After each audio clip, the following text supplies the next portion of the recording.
It was supposed to be a quiet, ordinary Christmas Eve, but when a man dressed as Santa knocked on my front door, everything changed. I was just 7 years old, home alone with my little sister, and something about him didn't feel right.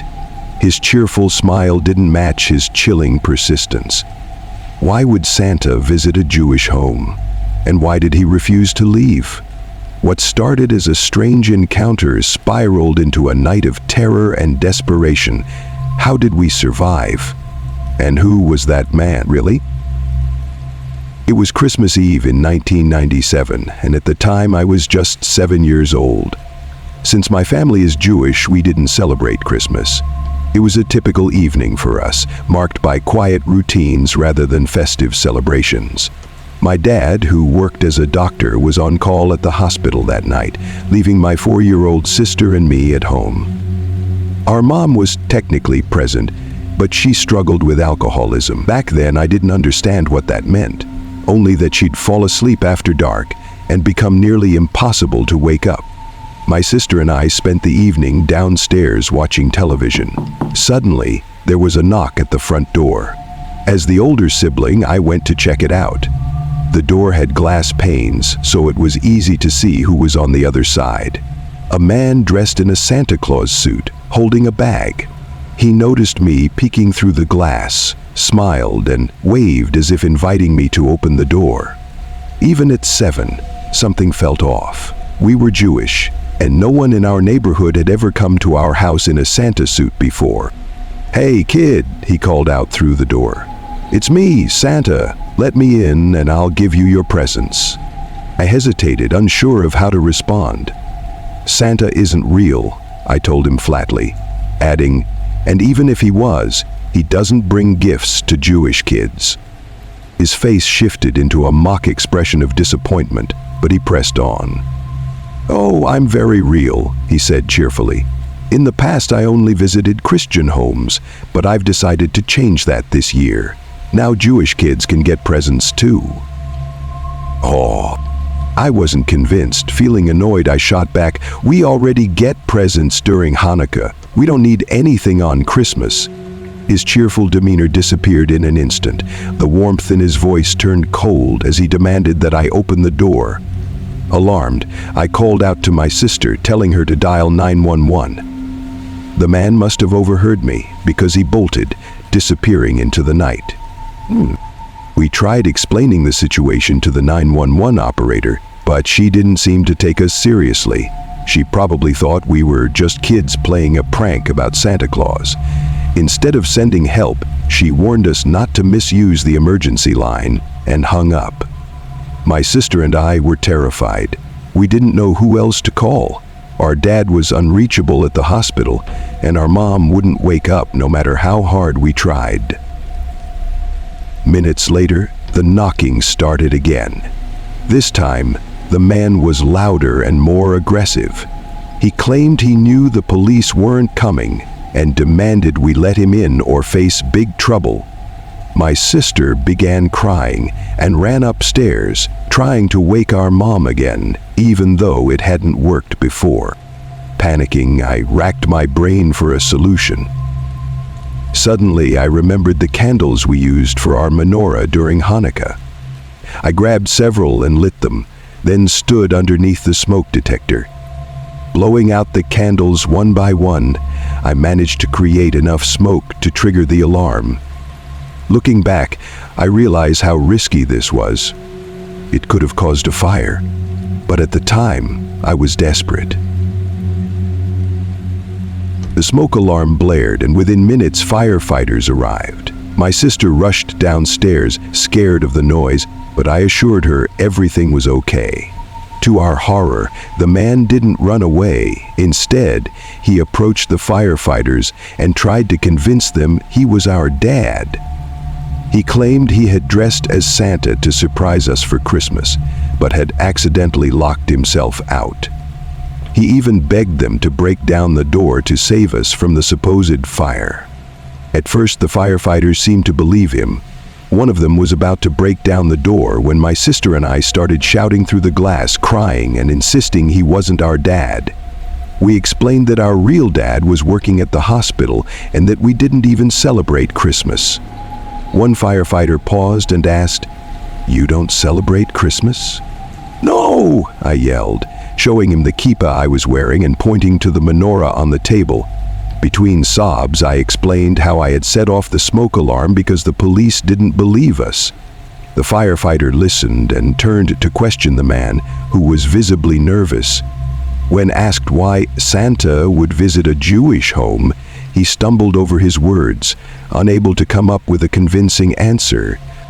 Realizing something was seriously wrong, the firefighters restrained the man and called the police. When the officers arrived, they arrested him on the spot. One officer stayed with us until my dad came home, furious and concerned.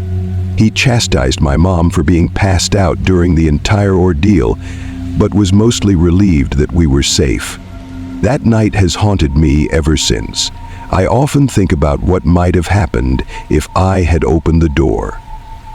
For years afterward, I was grateful for quiet, uneventful Christmas Eves. Looking back, I believe our faith saved us. If we had celebrated Christmas and trusted that man dressed as Santa, my sister and I might not be here today.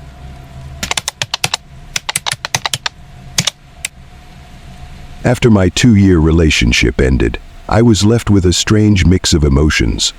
Loneliness crept in as I adjusted to single life in my cozy corner townhome, and I found myself navigating the turbulent waters of online dating. By now, in my late 20s, the thrill of swiping right on Tinder had dulled into a repetitive, often disappointing cycle. Still, I held on to hope that I might find someone to fill the void left behind.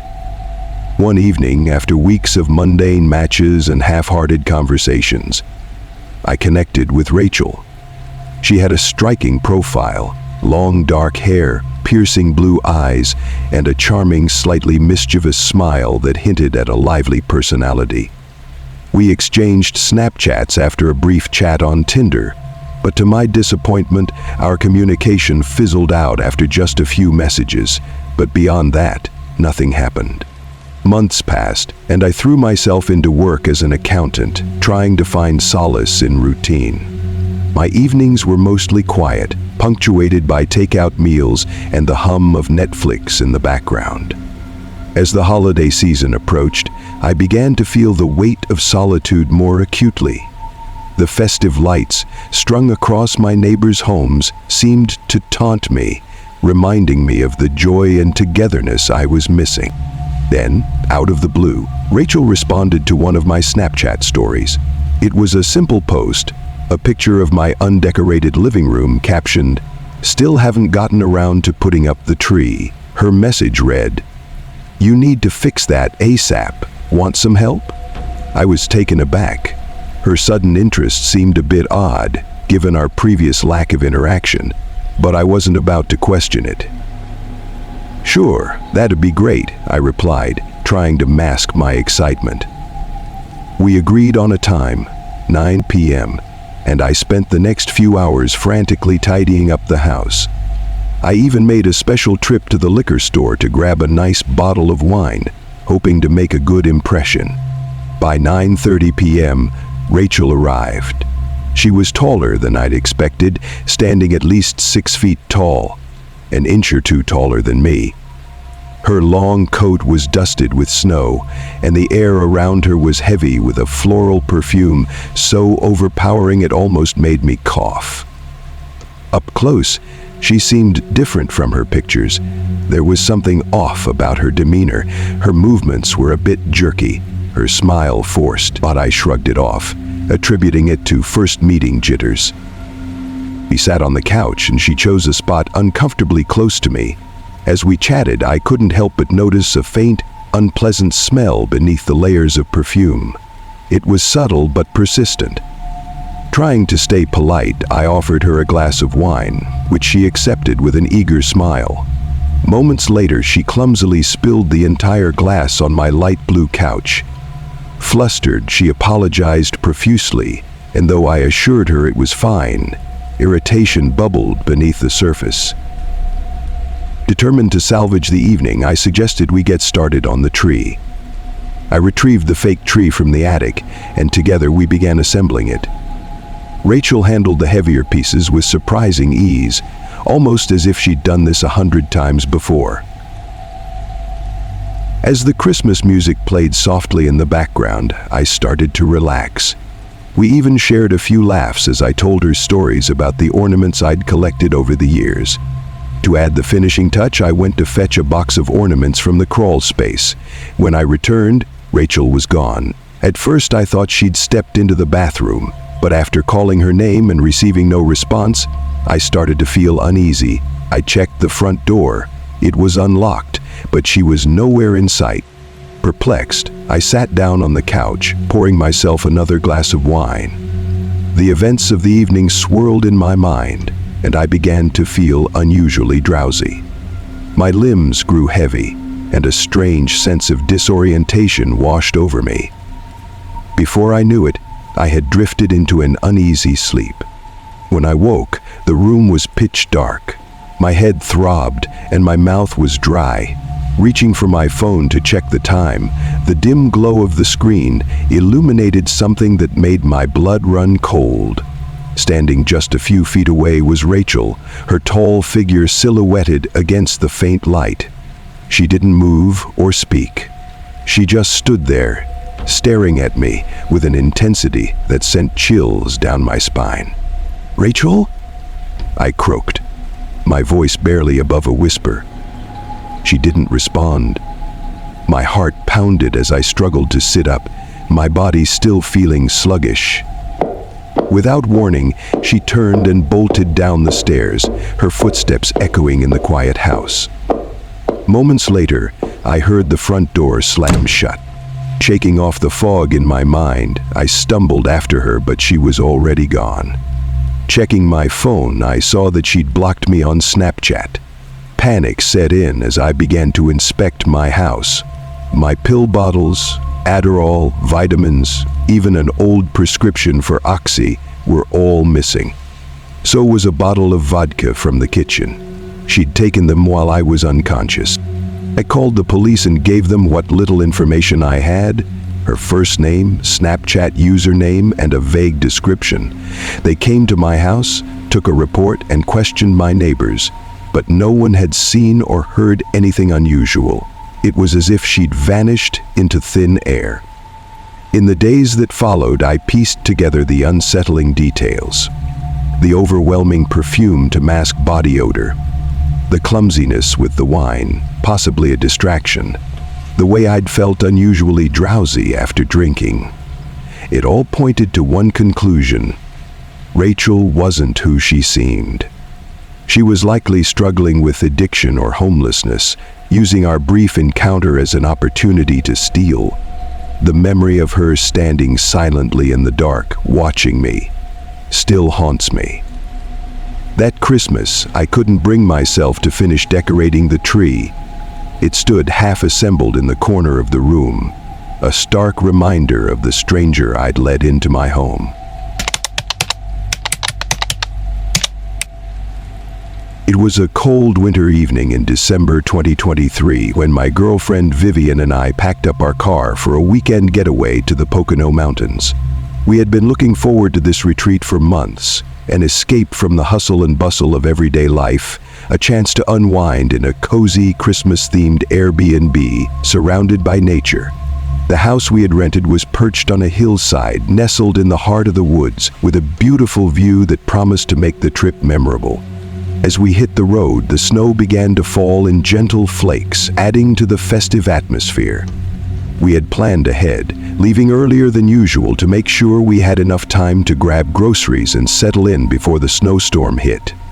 The drive from the city to the Poconos was about 4 hours, so we made a couple of stops along the way to grab snacks and the essentials we would need for the weekend. At a family dollar store, we stocked up on everything from chicken thighs and broccoli to potatoes and cornbread mix, eager to cook a warm, hearty meal in the cozy house awaiting us. Once we arrived, the atmosphere was everything we had hoped for. The house, a charming log cabin-style home, was decorated with twinkling Christmas lights, inflatable reindeer, and a massive snowman that stood proudly on the front lawn. The walkway to the house was lined with large decorative candy canes, and the deck featured a hot tub that promised to be a perfect spot to watch the snowstorm from. We had to make a few trips to the car to bring in all of our luggage and groceries, but once inside, everything felt perfect. "Let's get started on this bucket list," I said, and we all filtered something to drink. The interior of the house matched the cozy vibe we were expecting.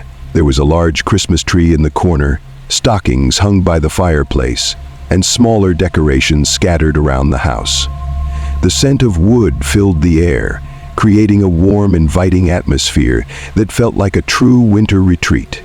It was a lot more rustic than we had anticipated, but in the best way possible. I checked out the fridge, turned on the TV to see if there was cable or Netflix, and took in the view from the windows. The house had 3 bedrooms, but since it was just Vivian and me, we only needed 1. We decided to put our things in a second bedroom, though it didn't really matter where we put our stuff. Everything about the place was charming and felt like home. After getting settled, I took a brief tour of the house. The loft area upstairs was equipped with a pool table and a couple of couches, giving it a laid-back, casual vibe. But it was the basement that caught my attention. I decided to check it out just for the heck of it. It was much larger than I had expected for a house of this size, but it felt detached from the rest of the home, as if it had been repurposed for storage or a workspace. I paused outside the air was cold, and the space was poorly lit. Nothing inviting about it at all. There was a distinct feeling of emptiness in the basement that sent a slight chill down my spine. But I shrugged it off, telling myself it was nothing to worry about. Suddenly, there was a knock at the door, startling me. I quickly went to answer it, not expecting anyone.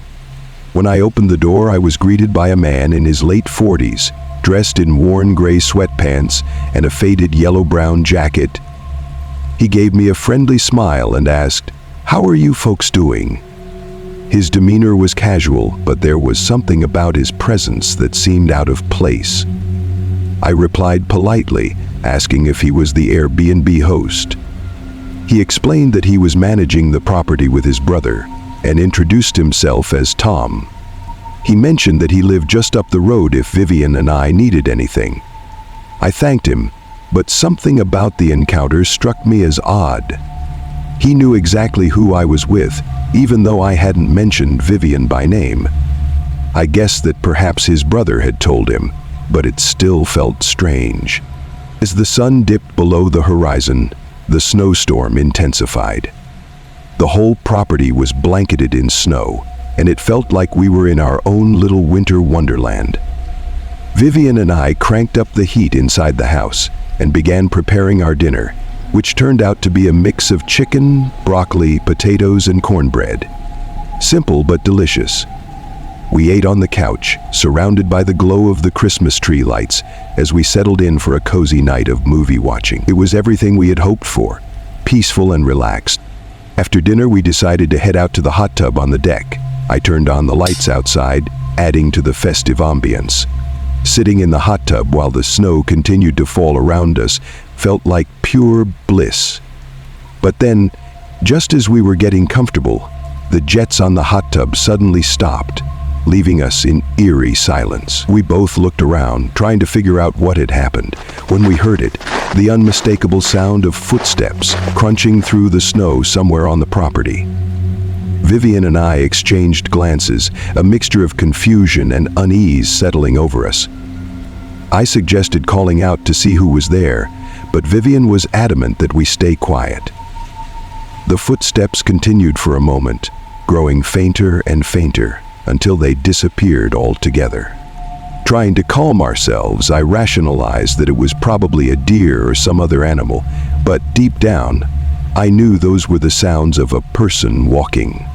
The sensation of being watched lingered in the back of my mind, but we pushed it aside and decided to go inside for a shower and to prepare for bed.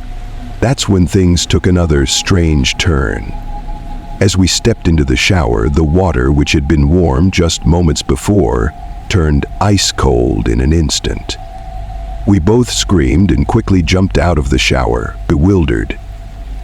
I shot a message to the host, Mike, explaining what had happened, and he responded quickly, assuring me that it was odd but that a technician would come to check the hot water heater the next day. Relieved that the issue would be taken care of, we tried to settle down and sleep, but in the middle of the night, a series of loud, forceful knocks on the front door woke us up with a start.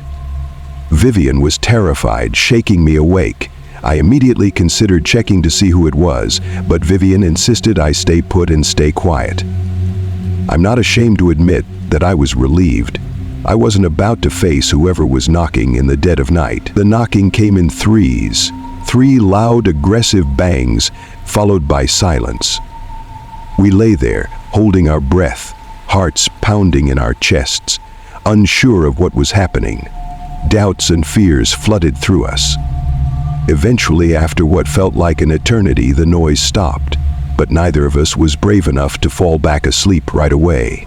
I got up to lock the bedroom door for added security, and we spent what felt like an hour sitting in silence, whispering quietly to each other, unsure of what to do. After some time, we finally managed to drift back into a restless sleep. The next morning, I immediately messaged Mike again, explaining the night's events. He responded quickly, still sounding confused.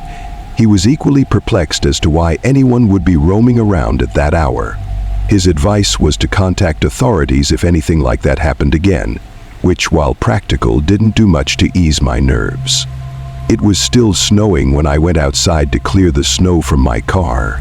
As I wiped the snow from my Jeep, I noticed something strange: fresh footprints in the snow. The footprints seemed to loop around the house, and I immediately thought of the knocks from the night before. These tracks were clearly new, but it had snowed all night long. I couldn't understand how they hadn't filled in by now. My heart sank as I heard footsteps crunching through the snow. I turned to see Tom walking toward me from around the corner of the house.